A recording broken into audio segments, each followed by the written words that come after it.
pen I'd used for 6 years rejected me. Not a glitch, not a dead battery on the keypad.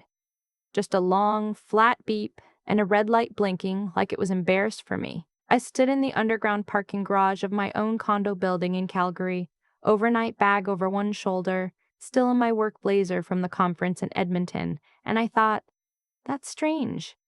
I pulled out my fob, held it to the reader. Nothing. I tried again. Nothing. I called my brother. He picked up on the second ring, and his voice had that particular quality, measured, careful, like he'd rehearsed, and he said, "Hey, just let yourself in through the lobby, okay? We need to talk. Not what happened or that's weird, let me check. Just, we need to talk." And behind him, faint but unmistakable, I heard my sister-in-law laugh at something on TV. Comfortable. At home. In my building, I sat down on my overnight bag right there in the parkade. The fluorescent light above me buzzed. My name is Hazel. Wait. No. My name is Ren Calloway, 31 years old, financial analyst at an energy firm downtown, person who color codes her calendar, owner, or so I'd believed, of a 980 square foot condo in Beltline that I had spent 4 years paying down. I am, as my best friend from university once put it, the kind of person who reads the fine print. I check my bank statements every Sunday morning. I keep copies of everything. And apparently I was the last person in my own family to know what was being done to my property while I was out of town. I didn't go up through the lobby. Not yet. I sat in that parking garage for 11 minutes. I know because I watched the timestamp on my phone. And I made myself breathe slowly and think.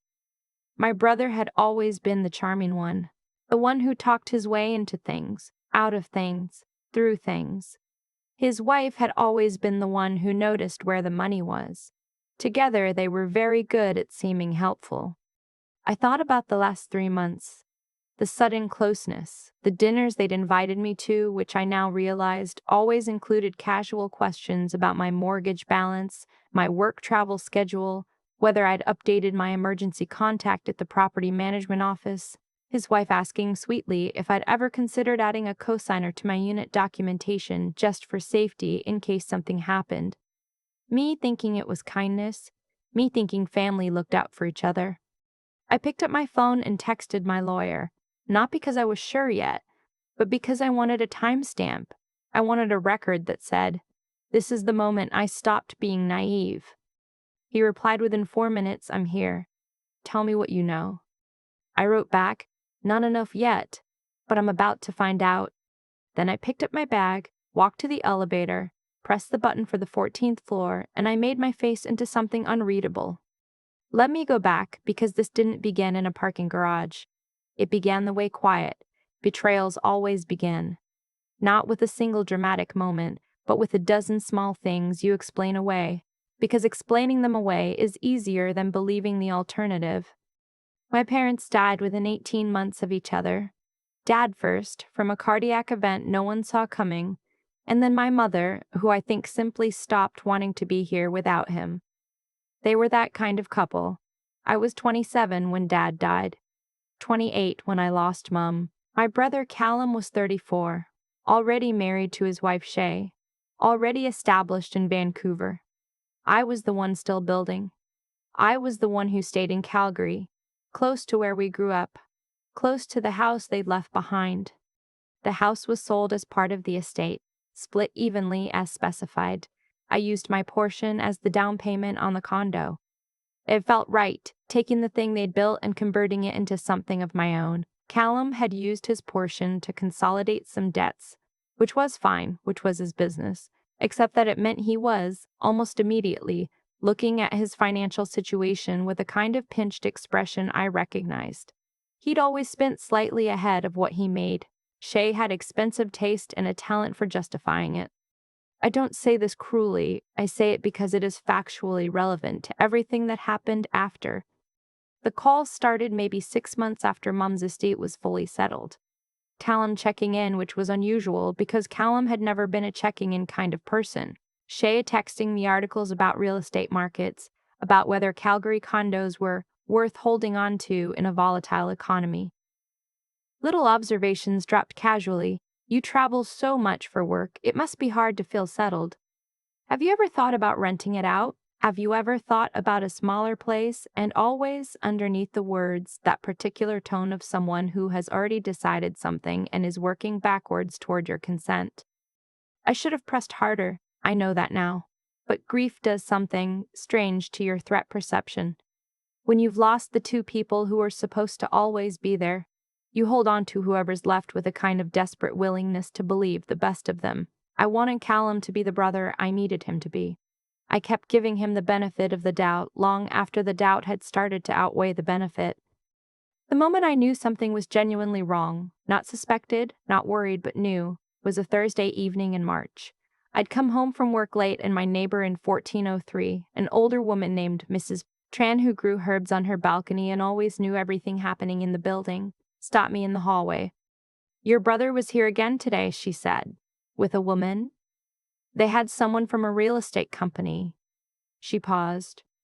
"I assumed you knew." I smiled. I told her thank you. I went inside and stood in my kitchen for a very long time, looking at the city lights through the window. I did not call him. I did not call Shay. I called my lawyer, a woman named Patterson who I'd used for the estate settlement, and I told her what Mrs. Tran had said. Patterson was quiet for a moment. Then she said, "Wren, I need you to do something for me. I need you to go to the Alberta Land Titles Office website right now and check the current registered ownership of your unit." I did. My name was still on it, but there was a notation I had never seen before. A transfer application, pending, filed 11 days ago. My hands were completely steady when I set the phone back on the counter. That was the strange thing. I'd expected to feel shattered. Instead, I felt something else entirely, something cold and focused, the way the air feels right before a thunderstorm, when everything goes very still and very clear. If they wanted to play this out, I would let them play it out. I would just make sure I controlled every variable they couldn't see. I called Patterson back. "How long do I have?" she told me. "What do I need to do?" She told me that too. I spent the next 3 weeks doing exactly what they expected of me, nothing, while doing everything they couldn't know about behind the scenes. The conference in Edmonton had been real. 3 days, genuine work, a hotel on Jasper Avenue. But I'd also used those 3 days to finalize the last pieces with Patterson. Every document in order. Every irregularity logged. The transfer application had been filed using a power of attorney document I had never signed. Patterson had already had a handwriting analyst look at it. The conclusion was unambiguous. So when I stood in the elevator on the way up to the 14th floor, I wasn't afraid. I was, if I'm honest, something close to sad. Because no matter how this ended, it ended with my brother being someone I didn't know. It ended with years of a relationship I now had to look at differently, holding it up to the light and seeing what had always been underneath. The elevator opened. I walked down the hall. I pressed the fob to my own door. Of course it didn't work. They'd had the building manager change the access codes. I'd find that out later. And I knocked. Shay opened the door. She was in my kitchen, I could see, with a glass of wine and a relaxed expression that suggested she'd been here long enough to get comfortable. She smiled at me, that particular smile, warm, practiced, the one she deployed when she wanted you to believe she was doing you a favor. "Wren, you're back early." Not hi. Not come in. Just a gentle notation of my inconvenient timing. Callum appeared behind her. He looked worse than she did. Tired. A little pale, not quite able to meet my eyes directly. He always had more conscience than she did. It just wasn't strong enough to make him stop. "We were going to call you tonight," he said. We wanted to wait until the sale finalized. We thought it would be easier to explain once it was done." Easier for who, I thought. But I said nothing. I sat down on my own couch in my own living room, and I looked at them both. Shay did most of the talking, which was typical. The condo market was strong right now, she explained, and they'd found a buyer who was very motivated, and the proceeds would be managed responsibly. She used that word, responsibly, which I noted. And Callum and I could work out a fair arrangement for the money, And really, I was never here anyway, and wasn't it a little much for one person, and hadn't I always said I found the maintenance fees annoying? You forged a power of attorney, I said. She stopped. The handwriting analyst confirmed it 3 days ago, I said. The filing is fraudulent. The buyer's real estate lawyer doesn't know that yet, but they will when the injunction lands on their desk tomorrow morning. The room was very quiet. Callum said quietly, Wren, we were trying to help you. You were trying to help yourselves, I said, and I understand that. What I don't understand is how you looked at me and decided I was someone you could do this to. He didn't answer. That was the moment I understood that some questions don't have answers that mean anything. Shay's expression had shifted. The warmth was gone. What replaced it was something harder and less careful. You can't prove the intent, she said. We had your best interests. I have recordings, I said. The room went even quieter. From the building's hallway cameras, from my own unit, I installed a secondary device 6 weeks ago. I have audio of a conversation you had in this kitchen on March 14th, Shay, where you used the phrase, she won't contest it if we time it right. I have the phone record showing the calls to the buyer's agent before any of this was disclosed to me, and I have your texts to the building manager requesting the fob code change. I paused. Patterson has all of it. Callum sat down. He put his head in his hands. Shay looked at me for a long moment, and then she said, very quietly, we needed the money. There it was. Not malice, not some complicated plan, just need, naked and ordinary, and a decision that I was the easiest way to fill it. I know, I said. I'm sorry you needed it that badly. But you don't get to take it from me. I stayed in a hotel that night, not because I had to, legally the unit was still mine, but because I didn't want to sleep in rooms where that conversation had happened. I needed one night of distance. I ate room service and watched bad television and let myself feel, privately, the full weight of it, the grief of adding this to a list of losses that was already too long. In the morning I felt better. Not good, but better. The next 72 hours moved quickly. Patterson filed the emergency application to halt the property transfer. The Alberta Land Titles Office froze the transaction pending court review. The buyer's agent, who turned out to be entirely unaware of the fraudulent documentation, just doing her job, was notified and responded with a professional and somewhat bewildered email confirming she would cooperate fully. The police interview was calm and administrative. I gave them everything Patterson and I had prepared. The detective who took my statement had a flat, careful voice and took notes on a legal pad, old-fashioned, and at the end he said, "You were thorough." I think it was a compliment. Callum called me twice during those 72 hours. I didn't answer. There was nothing he could say that would change the evidence, and I wasn't ready to have a conversation I couldn't take back. Shay didn't call at all. That told me something too. The formal hearing was 6 weeks later. A Tuesday in May, bright enough outside that it felt almost offensive, that cheerfulest sky above this particular occasion. They sat across from me with their lawyer, who looked tired as lawyers do when they know what they're working with. Patterson sat beside me with the binder, the same one she'd been building since March, methodical, organized, with tabs and timestamps and the handwriting analyst's report clipped neatly to the inside front cover. The judge reviewed everything. He asked several clarifying questions, mostly directed at their lawyer, whose answers grew progressively shorter. At one point, he looked up and said, "The power of attorney document was filed 11 days before the registered owner became aware of any planned transaction?" Their lawyer said yes. The judge looked back down at the binder. When he looked up again, he was looking at me. "Miss Calloway," he said, "you've documented this comprehensively." "I had good help," I said. "The transfer application is voided. The title remains with you, unencumbered." He glanced at the opposing table. "As for the fraud and forgery charges, those proceed separately. You're free to go." I thanked him. I gathered my things. I did not look at Callum on the way out. He caught up to me in the hallway, Patterson a tactful step behind. "Wren," his voice was rough. "I'm sorry." I stopped walking. I thought about my parents, about the house in Lethbridge where we grew up, about Sunday dinners and driving each other to airports and the particular shorthand that only exists between siblings. That language you build over decades that no one else speaks. I know you are, I said. I believe that. Then can we? No, I said. Not right now. Maybe not for a long time. I looked at him directly, which I hadn't done in weeks. You didn't just try to take my home, Callum. You looked at me and decided I was someone you could get away with doing that to. That's the part I'm still working through. He didn't say anything. There was nothing to say. I walked out into the May sunshine, stood on the courthouse steps for a moment, and took a long breath of the kind of air that only exists after something is finally over. Patterson came to stand beside me. She didn't say anything for a moment, which I appreciated. Then, the restraining order application is ready whenever you decide. Give me a week, I said. Of course.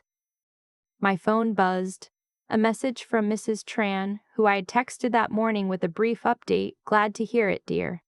Your herbs on the balcony survived. I watered them. I laughed, which surprised me. A real laugh, the kind that comes from somewhere deep and involuntary. I had not lost the condo. I had not lost the fight. I had lost my brother. Not today, not because of the courthouse, but sometime earlier. Some quieter moment when he'd looked at what I had and decided it should solve his problems and chosen not to talk to me about it. And that loss was older and softer and much harder to name. But I was standing in the sun on a Tuesday in May, and my name was still on the deed, and the herbs on my balcony were still alive. They thought locking me out would leave me with nothing. What it did was show me exactly what I was dealing with, and exactly what I was capable of when I stopped being afraid to see it clearly.